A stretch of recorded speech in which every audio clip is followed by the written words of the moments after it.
Welcome to Talk Cosmos, the show where Sue Rose Minahan and her panel of guests bring you leading-edge astrology conversations through a journey of soul growth patterns connecting astrology's energetic cycles.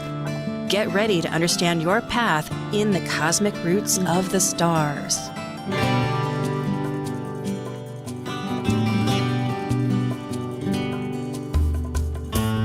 Hello, I'm Sue Rose Minahan, founding host and astrologer of Talk Cosmos, leading edge conversations, awakening your authentic self for your soul growth. And isn't today really part of that happening? The moons, I say the moons because they go through phases, and every month they go every 2.5 days through another sign, and every 28 days a full moon and a new moon. It started from the beginning of time, we know, and that's our one calendar besides the sun rotating in its day's spin, So in other words, right now we are concentrating on our archetypal period. It's one way to look at a calendar, and Pisces is going to have a new moon, and its opposing sign, Virgo, 6 signs away, is going to have a full moon, reaping in, hey, this is the flower, what are you going to prune? And Virgo likes perfection and wants to interfere to make that perfection, so it'll have a lot on its mind. Whereas Pisces is, hey, it's the energies beyond our control, and they seem to work. The sun rises, the moon goes on, and let's not interfere. Let's keep it simple. But along with that, our title of imagining Watershed, I had to grope fast, and not fast, but think. And it is imagination. It can be illusion, it can be imagination, but that watershed, it is water, and it can be like, oh my gosh, let's feed with it, right? Let's not get drowned. That's my take on all of that, but we will. Right now, and I come at this pretty fast because a lot is happening. We know, and we will discuss the obvious. Europe is in crisis mode. The world might be in crisis mode. We started on a crisis mode in 2020 with the coronavirus. It sort of broke the barriers. That's what Pisces is about. No barriers. We're on some platform. Now, there's still a disagreement how you're going to handle that, but we generally admit we're on that territory. Now we have a different challenge, you might say, that is unknown how it's going to be, but how are these lunar cycles happening? Now, I won't say we'll totally show any real, but we'll give a little insight, right? That's what it's all about. Everybody confers and finds their insight. The other thing is there is changing of the gods. Richard Tarnas's legacy book that he printed in 2006, Cosmos and Psyche, and he isn't a professor at Berkeley. He's written other books, this Civilization of the Western Mind, or I may not have that quite right, but which is a legacy text for colleges. A brilliant mind, a great soul, and he is weaving the mundane, our events, with the cosmos, which is Hermes, Thoth, Egypt, all over again, prior, past. The maybe in the mainstream, the saying, as below, so above, as above, so below, and on. Okay, and I do want to get to our panel, but remember the lunar cycles between the sun and the moon. It's a template for these planets, so it's all associated, just like what has been defined on, if you're really listening to the bonus and all that, with changing of the gods. And there's time. You can still connect. I've heard people, and I say this because people go, oh, I can't get on. I haven't got a link. Well, then register again. And remember, because it's changing of the gods series. So there's 2 S's in there. And if you have trouble, then write support at changingofthegodsseries.com. Okay, we are ready for the Moonbeam Team. Relating to the sun and moon's energies, including the planets and the entire cosmos for the month's systematic 2-week intervals of the new moon and full moon, plus the annual 4 to 5 eclipses, this is your Moonbeam Team. I'm Sue Rose Minahan, host of Talk Cosmos, an evolutionary astrologer and consultant, plus a certified color energy coach. I explore creative expression as an artist, a musician, and write abundantly, stories to poetry. I love investigating mythology's language, philosophizing eternity, and I'm a perpetual student of life, seeing oneness of body, spirit of people, animals, and nature. I'm Elizabeth Liz Muschett, certified astrologer, sacred healing counselor, tarotist, and numerologist, providing individual consultations, teaching and tutoring internationally, co-author of Gateways to Change, Keys to Navigating the Seas of Life, currently facilitating workshops in Marysville and Camano Island, Washington. And I'm Sara Stromley, a craniosacral therapist and founder of Brain Body Therapy in Kirkland, Washington. I'm an evolutionary astrologer that incorporates different forms of horary, location mapping, and medical astrology into my practice. I enjoy uncovering flower and mineral frequencies that also support the mind-body coherence that aid in the healing journey. And as Albert Einstein said, energy is never destroyed. Energy only changes. And we will one day get our wonderful member, Justin, to stop his busy calendar to give us a little idea of himself. So I will, off the top of my head, give some information because I have it somewhere. But Justin is an archetypal astrologer, a spiritualist. He gives wonderful in-depth consultations. He's a Reiki master, specializes in animals, teaches online webinars, and very active in the Northwest area, and a spiritualist who is his life calling to give service through that. So a multifaceted person, as all of us, and loves the Sabians, and we're grateful. Liz taught Sabians. I'm a student. I'm sure Sara is too. So we're moving in many directions. Hi, it's good to see you guys again, guys and gals. Reminds me of Gulls and Gals. I think Ivor in Washington had a great advertisement. He was one of the founding people in Seattle as far as local stuff. Okay, onward. We're in a pretty packed time in life right now, aren't we? I'm going to set off with a thought that I wanted to bring up and how we link it in fine. And then we'll see what, because I know all of you have ideas that you really want to present, and we'll look at the charts. But in fact, if Nathan, can we bring that up, or can I share it? Let's see, I didn't get into that today, did I? Darn it. Okay, let's do it. I want to bring in a chart because 3 years ago, there was a new lunar I'm doing two things at once. This is not working. Chiron was at 0 degrees Aries, an Aries point. And Chiron is,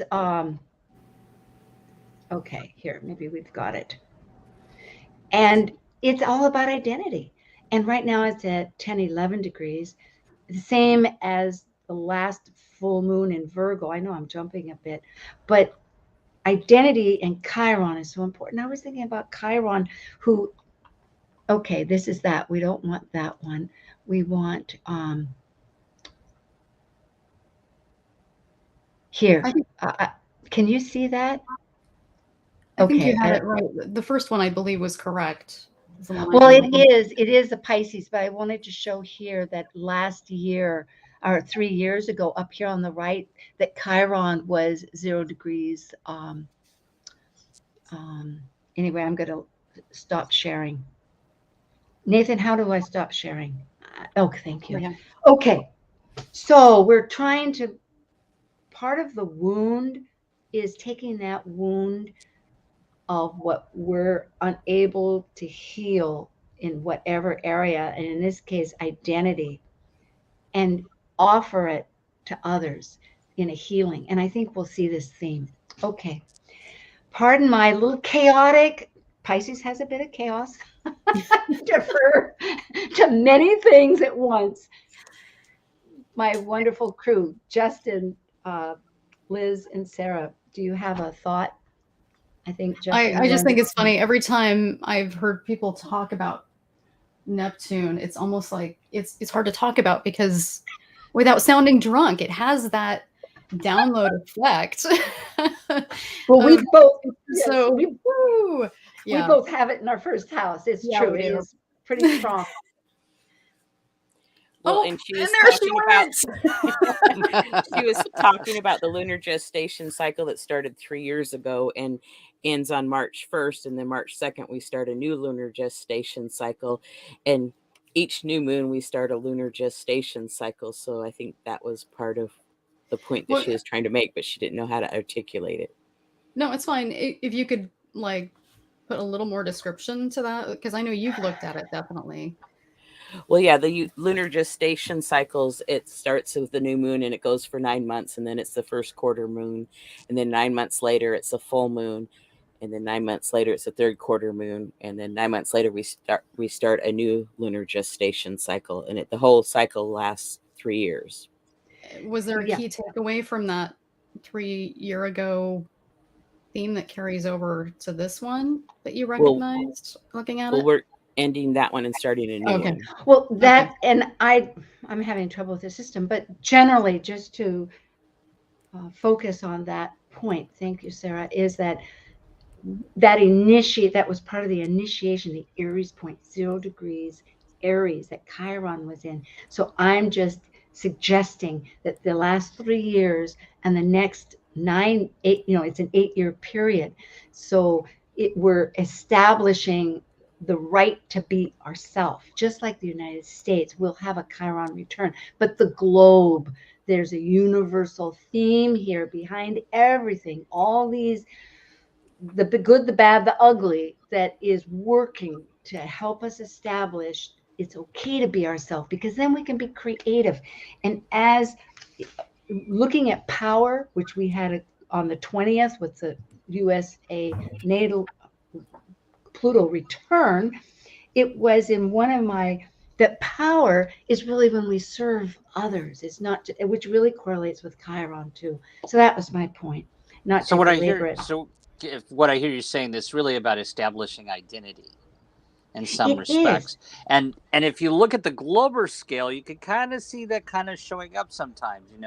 Here's Russia trying to establish its identity back to what it used to be, and now you got Ukraine trying to say, wait a second, our identity's here. So I thought that was kind of interesting when you brought in the aspect of expression of self and identity there, that you can kind of see that from a mundane astrology perspective on a larger scale there. Yes. And Russia is having its Saturn return since it became Russia in 1991. So that's very interesting. Yeah, I recognized that last night too. I just found that. That's very interesting. And too, from the time that he started doing a leadership role as well. Well, let's look at the chart. Nathan, I'm going to need help. Okay, thank you. Thank you very much. Here we are. Go ahead.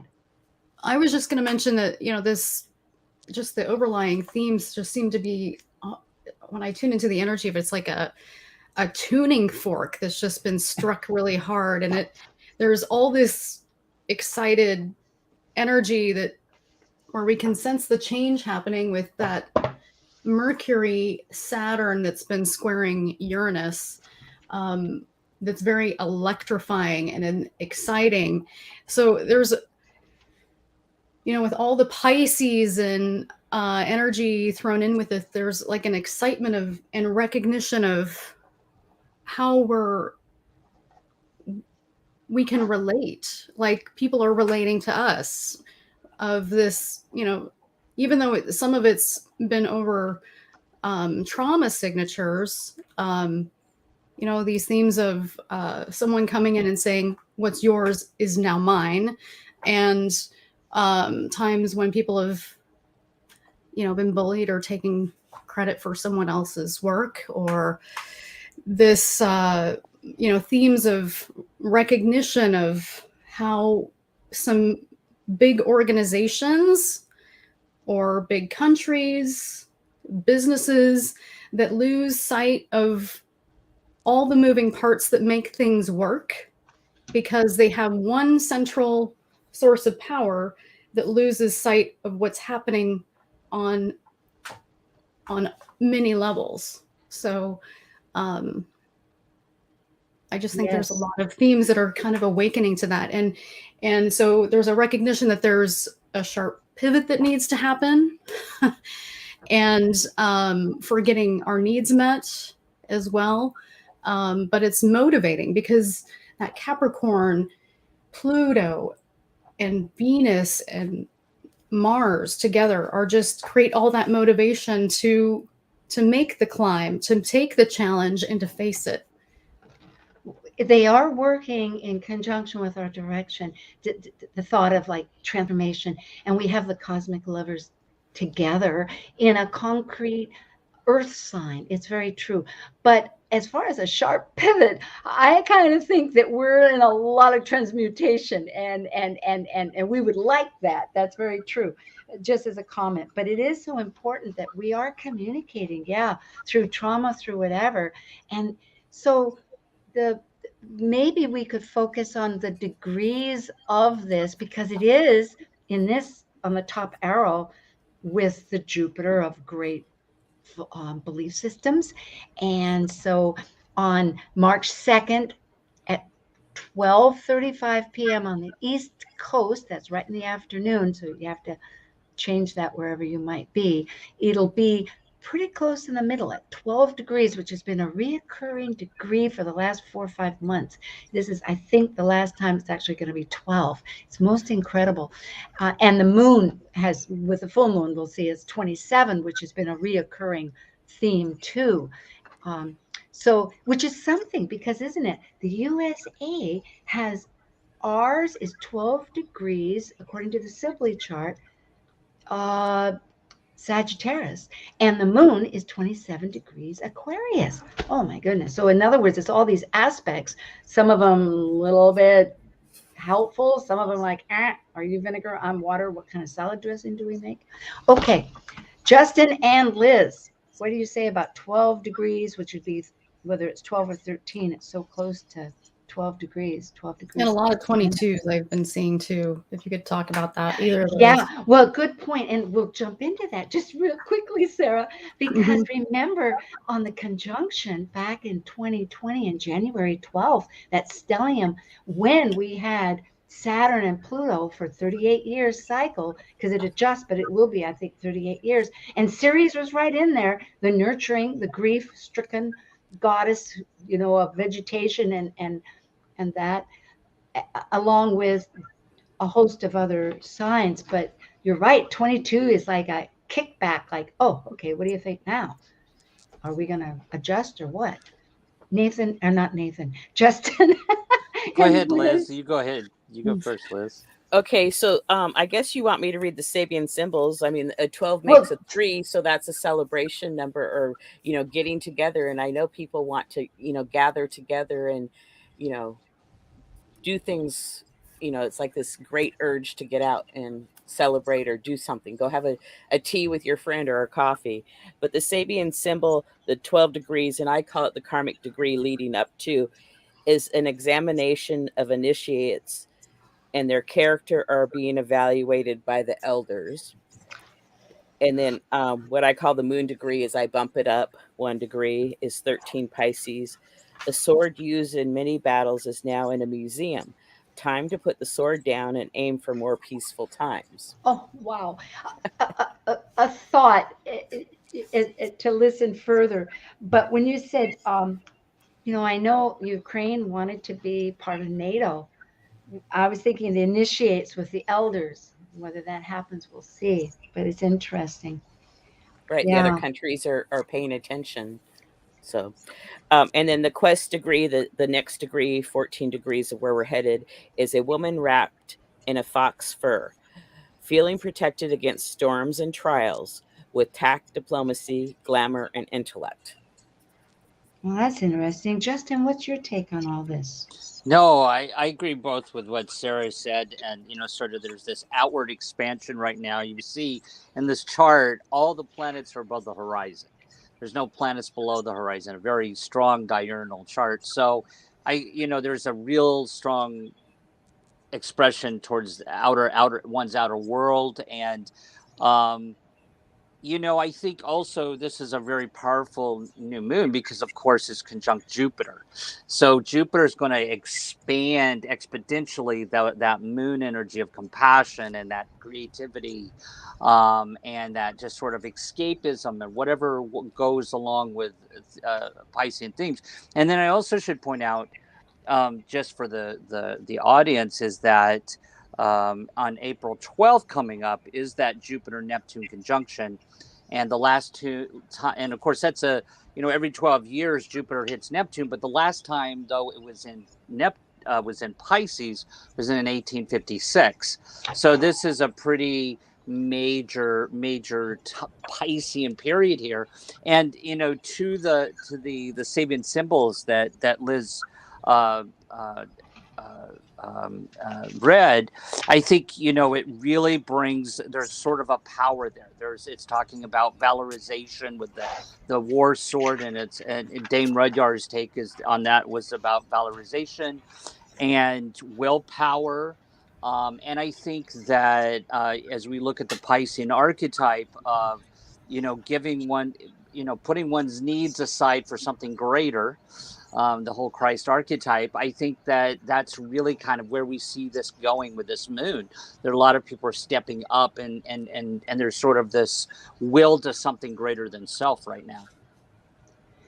Yeah. And this new moon is very, very powerful with 3 stelliums in the sign of Capricorn, Aquarius, and Pisces, and they're all together. And so that concentrated energy just in 3 signs, to me, makes it really, really powerful. Yes, it does. And pardon me for flipping around here. I'll learn how to do this business. I had one where I thought I must have deleted in my efforts, but I wanted to show the bi-will. But at any rate, it is, we have shadow sides to everything. I don't know if Sue went away yet. There she goes. What? Am I not on? I'm here. You keep disappearing. There. Okay. Oh, okay. Well, you're back now, so. I wish it was that easy, right? Just fly away. Yeah. So escaping, right? Pisces, that's what I was going to say. Well, and Capricorn and Aquarius are ruled by Saturn and Uranus. So this high concentration of Saturn and Uranian energy in this chart is amazing. Yeah. And do you have anything to say about that, Sarah? I was just I've been chewing a lot on the 1856 associations. So is anybody there? I'm here. No, I think you're popping out, Liz. So with 1856, there was the Treaty of Paris. And the conjunctions in Capricorn are really close, 2 degrees, 26 and 27 degrees with Vesta, Venus, Mars, and Pluto. Yeah. Liz, it's your system that's coming in and out, just to let you know. Okay. Anyway, so yeah, and that's a good point. I think you asked Sarah. Sarah, yes. What about the Treaty of Paris? Well, I mean, a lot of the repeating themes of 1856 was because Jupiter and Neptune and there was this big cluster in Pisces, and Uranus was hovering where it is exactly now. So as we've been having the same kind of aspects going, there was the Treaty of Paris, which was, again, Russia's invasion of the Baltic states and the Ottoman Empire. And there was the agreement of Europe coming together and negotiating that territory, and they're leaving that zone and giving them, a piece of Crimea, which is an area zone that they're working over. Another thing was Avogadro's law, which was an Italian researcher and scientist, Amendo Avogadro, and he dealt with gas molecules, containment, measurement, distribution. And the big issue with this whole Russia and the sanctions has been over the distribution of natural gas. I mean, there's a lot of, Europe is making a lot of sacrifices, and during the winter months when they need that the most, they're willing to do that to ensure. But that invention of a lot of it just spurred a whole bunch of in 1856 spurred a bunch of innovation and technology from that sense. And there was, transcendental meditation and a lot of spirituality that was made a big movement at that time, and was extremely interesting and helpful. So, well, and important now for Pisces, this idea of unifying spirit and body. Uranus itself, the planet of awakening, of the heavens, of electricity, is in grounded earth, so that we can take the cosmic energies and bring them into body. On Liz, and that's very. Thank you, Sara, for that flash back to like a thread that's really current right now, nationally or internationally. And I'm thinking, for this chart, like, our thoughts are really wanting to go fresh and new. Everything is pretty condensed, like we're bringing up. I mean, I'm looking at Mercury and Saturn just a degree apart. But it is that powerhouse that we can't see on either side easily, as far as traditional astrology might goes, because even in others, I mean, it's so close. These other energies they are connecting. So we have our emotions, the moon, beliefs, and then this change that's happening, but how we're thinking in our structures. Liz and Justin? Oh, go ahead, Liz. Well, just all this compact and the planets so close together, and the stelliums. And a stellium, for those that don't know, is 3 planets together, usually within 10 degrees of each other in the same sign. This compact, concentrated energy. It's also, most of the planets are within 5 signs, a bowl shape. So it's like this inner reflection is also going on, which Pisces to me is like, doing your self work. It can be a personal thing, but it can also be, that intuition is really increasing at this time. There's just so much going on with this like new meditation moon. that Sara was bringing up. Exactly. Good. It's like, let's grab the old and make it new. All right. I am told that it's time. Yeah, go ahead. No, I was going to mention just one thing about that too, and I agree. That whole Piscean ruling the 12th house and meditation and that. And in this chart, the moon is actually trine Hygeia in this chart in Scorpio. So there's something about going on here about through one's dreams and meditation and spiritual work of deep transformation here with Hygeia and Scorpio trying that Piscean moon. Ooh, it does want to go down, doesn't it? And find that shadow and light the light on it. Of course, it's new, so you can do that in a new moon. But we could go on. I love this because, and it's associated not far, well, it is a distance from what we need to release. So the shadow side. Well, I'm told we need to come back and we'll have to depart, but we'll come back with some more light with the Moonbeam Team. Thank you very much. This is the 27th of February. Okay, thank you.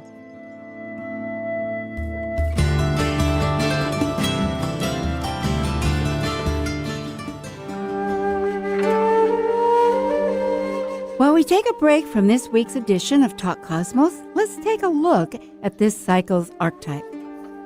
We are currently in the yin period of Pisces, ruled modernly by Neptune and by Jupiter in traditional astrology of the ancients. By leaving a cycle based on the equality of all humans and brilliancy, Pisces concludes the 12 signs that energetically encompass the entirety of the universe, where humans have no control. As a mutable water sign, represented by 2 fish swimming in opposite directions of the forces of life, we experience in Pisces the collective unconscious energy of the unknown.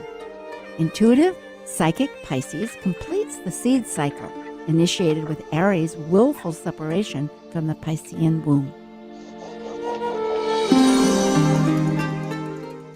Talk Cosmos brings you leading-edge astrological conversations with hour-long programs each week on KKNW. The show goes live every Sunday from 1 to 2 p.m. Pacific.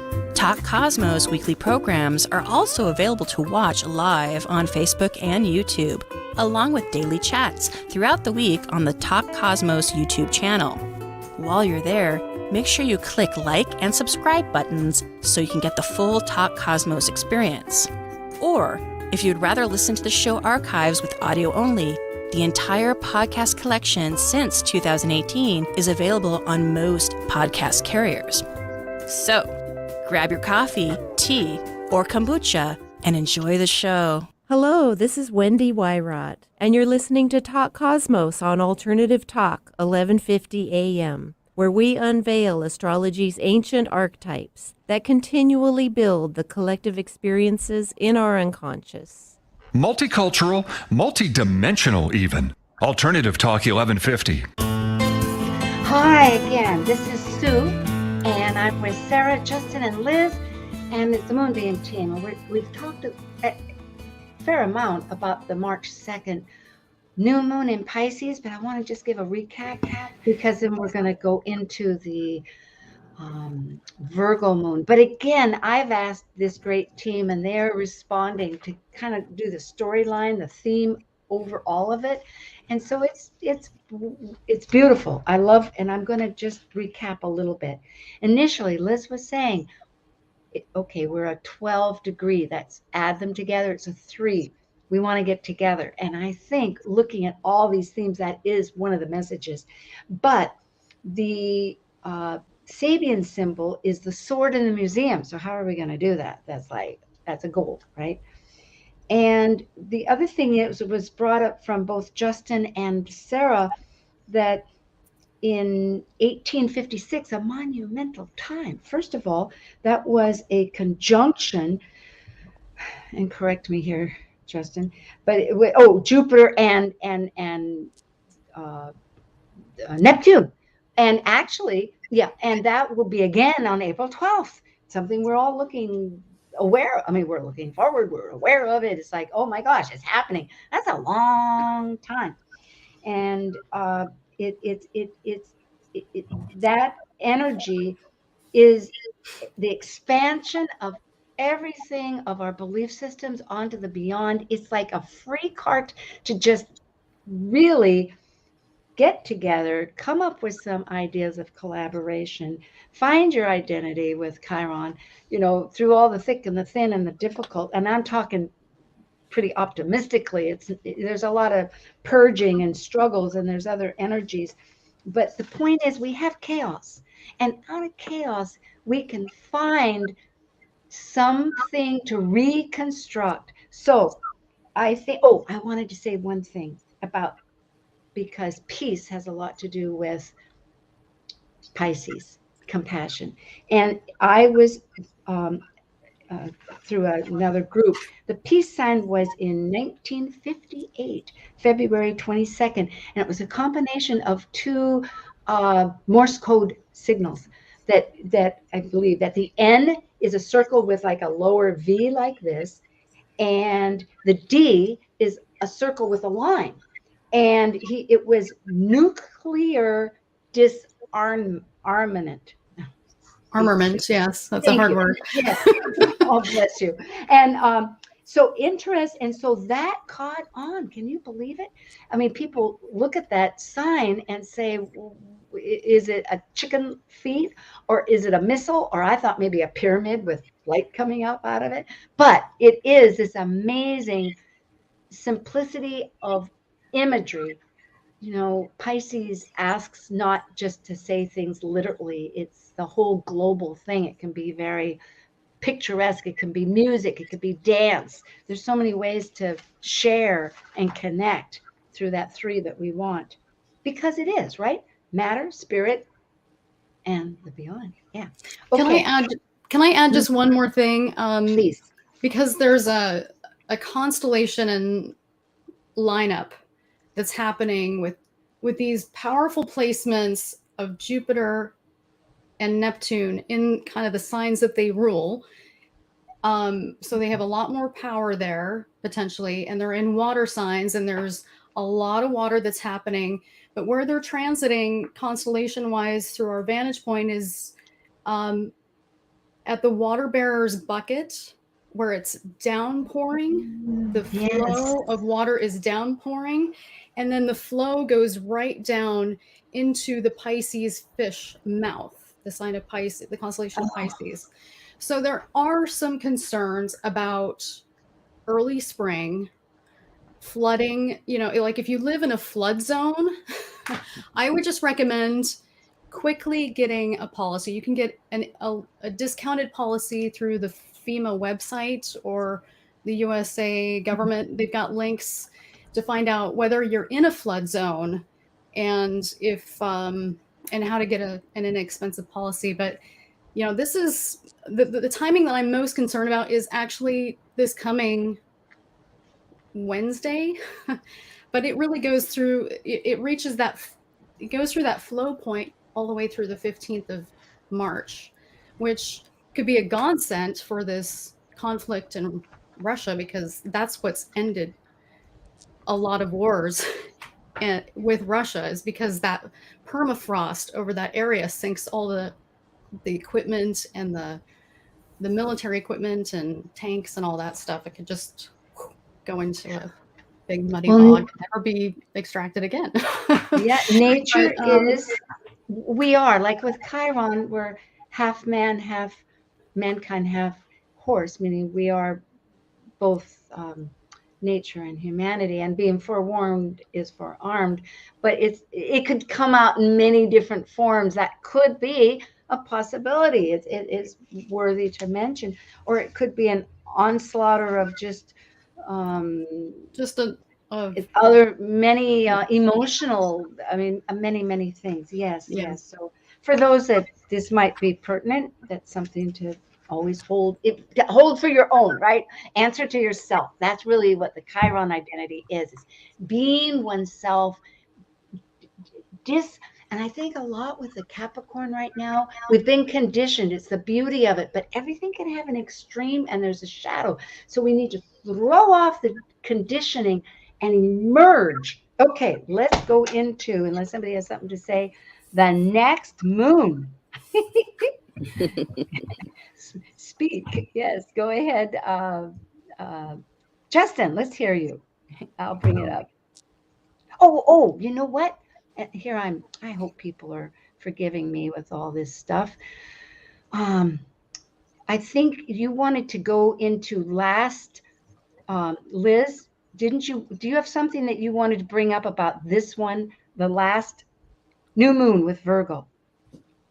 Oh, well, right now we're on the 18th. We're in a Virgo full moon, and the last time the yearly lunar cycle that we had a new moon was in September 6th of 2021. I just like to mention it. I don't usually talk about it too much. We'll go with it.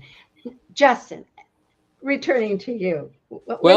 I personally have my moons in Virgo, so I always pay attention when that happens. I think people should always pay attention because things will tend to happen in your life when that moon hits every month and on your own natal moon, and mine is Virgo.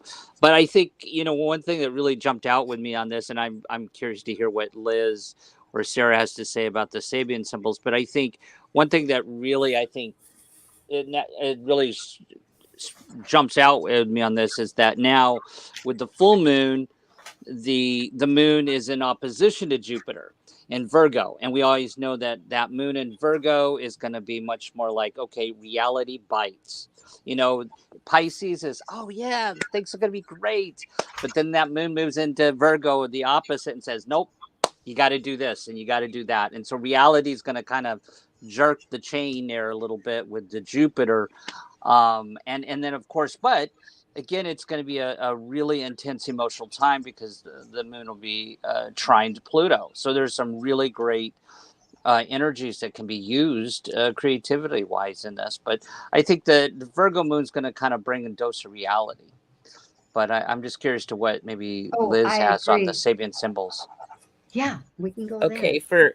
for the karmic degree 27 Virgo is aristocratic elderly ladies drinking afternoon tea in a wealthy home. So that's another indication of people getting out and gathering. And then the moon degree 28 degrees, a man who has seized power to push forward with decisions, take action to move onward. So if you've been like thinking about something and haven't felt it's the right time, it's really getting close to have it being the right time to move forward on things. And then the quest degree, the degree that we're moving towards, is gaining knowledge from ancient texts that illuminates the mind. Translate this knowledge into practical use at this time as we grow and mature. Yeah, and part of this is to expand on these. So I appreciate that. So please, any of you, because it's like, yes, Sarah. Yeah, that was beautiful. I loved hearing all that because in my note takeaway of what this is, these themes with that Neptune opposed the moon and conjunct the sun, it's there's just a need to have a moment of honesty of what recognition and acknowledgement of what's debilitating, what is weak, what is challenging, and just when you're noticing the things that are hurting and acknowledging that things that are being a burden and doing it without judgment, doing it in a place of compassion, a willingness to go deep without going overboard, being kind yet dismissive of excuses, and being compassionate, and the willingness to just get busy with it. And I love the energy of that.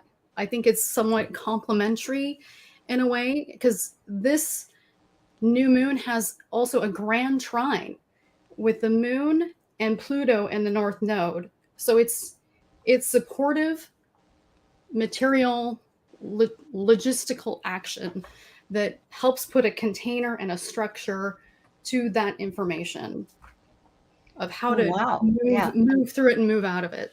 Get out. Container.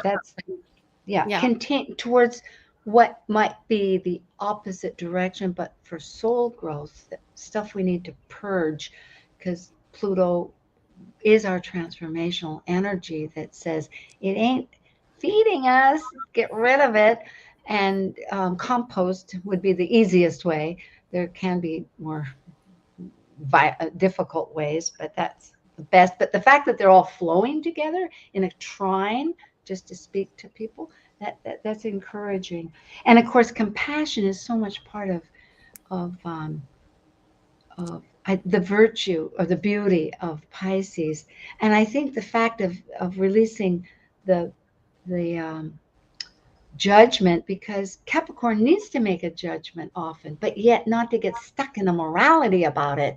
I think for myself and from what I've heard, energetically, that's where it stops. And so if we could remember to just ascertain where to move next, because it is a cardinal, it's an action sign. It doesn't want to stop. It wants to keep moving. It just wants to know kind of where the ground is, where to tie the mast to, or what to do, that type of thing. So it's well put.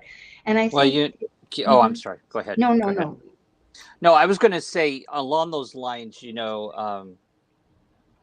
decision making, where to go there. And I think that's, back to that whole, what Sarah was talking about, the compassion, that's real in no judgment, because that's really the opposition between the Virgo and the Pisces. The Pisces is compassionate and creative and dreamy, but the Virgo comes in and brings discernment and logic and reasoning. And so there's a balance of logic and reasoning versus intuition there. And so compassion versus criticalness and judgment. And so it balances each other out. So I think it definitely is a good polar thing if it's balanced to making good decisions at this particular point in time. Definitely, Absolutely necessary too. Yeah, we need all these forces, because otherwise the roofs would decay if we never did some cleaning of the gutter, for instance. The forces are going to come. They're going to tear down your house somehow. So it does. But Yeah, looking at those Sabians, because trying to understand them. So in other words, it's starting off from this aristocrat, which in a sense I think is maybe elitism. You could have a lot of nice things attached to it, but not everybody's. We do have this separation with that concept. So then it becomes into an individual taking the power, and hopefully it's their own power. It's not power from somebody else. That's that would be, but there is, and if we look at, there's hope for that, because still Mars of our direction and assertiveness, with Venus of our value and our because it does give purpose. It does give what are we attracted to? Why are we attracted to that? What do we desire? Those two combined, it could lead there to empower ourselves.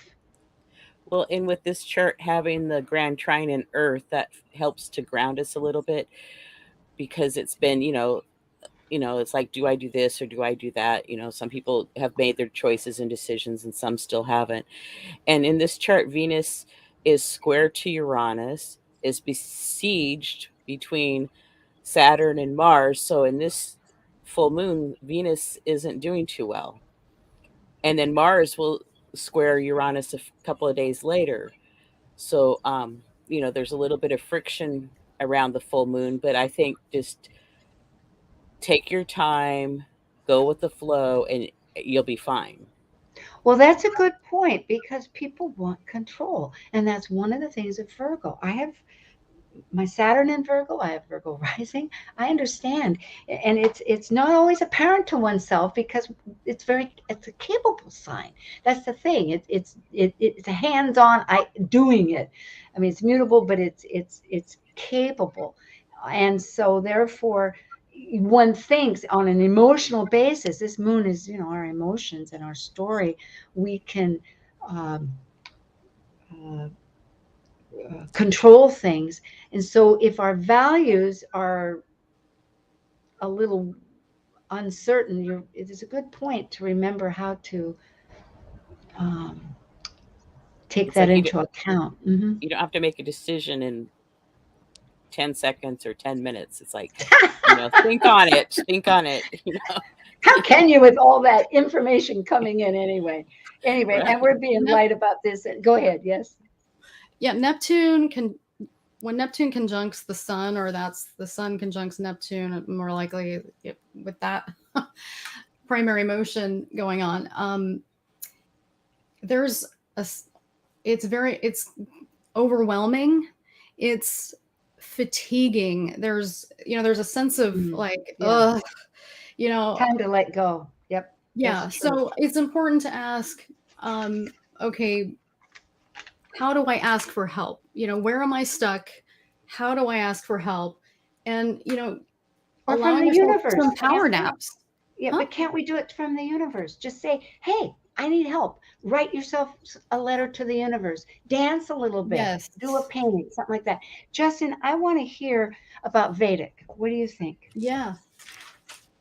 Are you ready for that? Yeah. The Vedic with the moon is at, what we say was at 27 degrees Virgo. Yep. So so in the Vedic, the moon is in Virgo as well, because it's an agreement there with the moon, and the sun is also the sun in the Vedic would be in Pisces still at that point. But there's an agreement there with that. I would definitely say, definitely alignment with that. So, well, it is interesting. Yeah. Well, so it's a pretty true arrow going that way. And of course, it's hard to perceive when we're talking globally, as going back to that idea. But with this tremendous other connections of planets transiting at exact times together, such as this impending gaseous giant of Jupiter to our far out Neptune is momentous, especially going back to 1856. So it's really there's more players on the field, I guess is what I'm saying. So holding to ourselves, because the moon is personal, because I've heard a lot of you talk about what we can do, and that's an important factor. And with most of the planets below the horizon, I would say make sure to have space to have a time out for oneself, or meditate, or take go do yoga or something for yourself. Yeah. It's like, don't put the pressure on yourself if you can help it. So did I lose the new moon with, oh, this is the new moon. That was the bi-wheel. Yeah. Yes. That was the Okay. yearly cycle. So that's where the new moon and how we got to this full moon. Yeah, and it is an initiation. And this is the East Coast. So wherever it is, it's going to adjust a little bit. And I think with that, I'm going to bail out of these if I can stop sharing somehow. I wanted to mention that. How do I stop? Oh, thank you. I just wanted to mention that there is a real, I mean, the new moon that's on April 1st just packs a lot of punch. There's a lot of vitality. Things are just going to move super fast on April 1st at that new moon in Aries. So the best way to take advantage of all the mojo and the fast, rapid movement that's ahead is to really take advantage of the intuitive downloads that are coming through this month of March. I like that. And I wanted to say something about what Liz said about all the planets being below the horizon, and I totally agree. That's going to be, that full moon's a lot about what's going on below the surface and shadow work, and we see right down there at the bottom that Chiron in Aries is sitting next to Pallas, and Aries. Yeah. And so there's a lot going on there within the ego, that Aries ego and energy of self, that there's a lot down there. There's going to be discord and anger, maybe if somebody's dealing with that, or if we see it in our outer world of what's happening with what's going on in the collective here with the war and everything. There's a lot down there with that shadow. I'm so glad you brought that up, because that particular chart, just to remind my own self too, was from September 6th.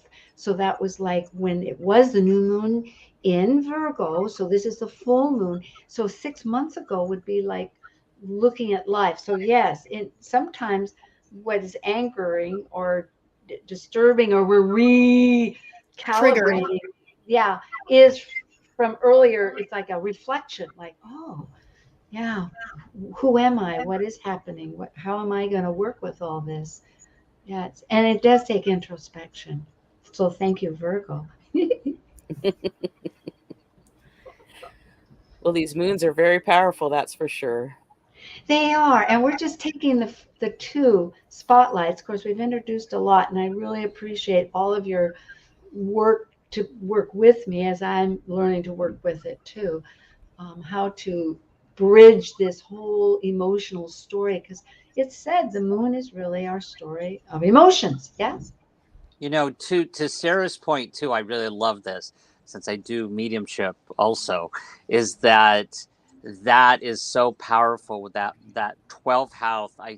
If a person has a dream journal, I'd say pay attention to your dreams now, because they're going to just, or you're working on a creative project. There's so much going on in the collective unconsciousness and that mysticism, that Pisces in dreams, that there can be like connection to your loved ones that have crossed over, or even amazing dreams at this point, I love that. I've been trying so hard to do this, and I lose it a lot of times. If I even with the notebook on the page, I can't read my handwriting later. So I'm trying to find a recorder just to like mumble out a few words of what I have to wear my glasses, heard, or what visions I was seeing, so I can play that back. Yeah, there's many down in my notes. Good point, because Virgo wants tools, and it is a skill, and it is a daily one. So so we can introduce various ideas. I've been writing my 3 pages and then doing a little poem and a cartoon. So, okay, we got to go. Thank you, Justin, Sara, Liz. Namaste. Thank you for joining us on Talk Cosmos, the show where Sue Rose Minahan and her panel of guests connect soul growth patterns with the energetic cycles of astrology. Be sure to tune in next Sunday at 1 p.m. Pacific Time to continue your journey through the roots of the cosmic pathway.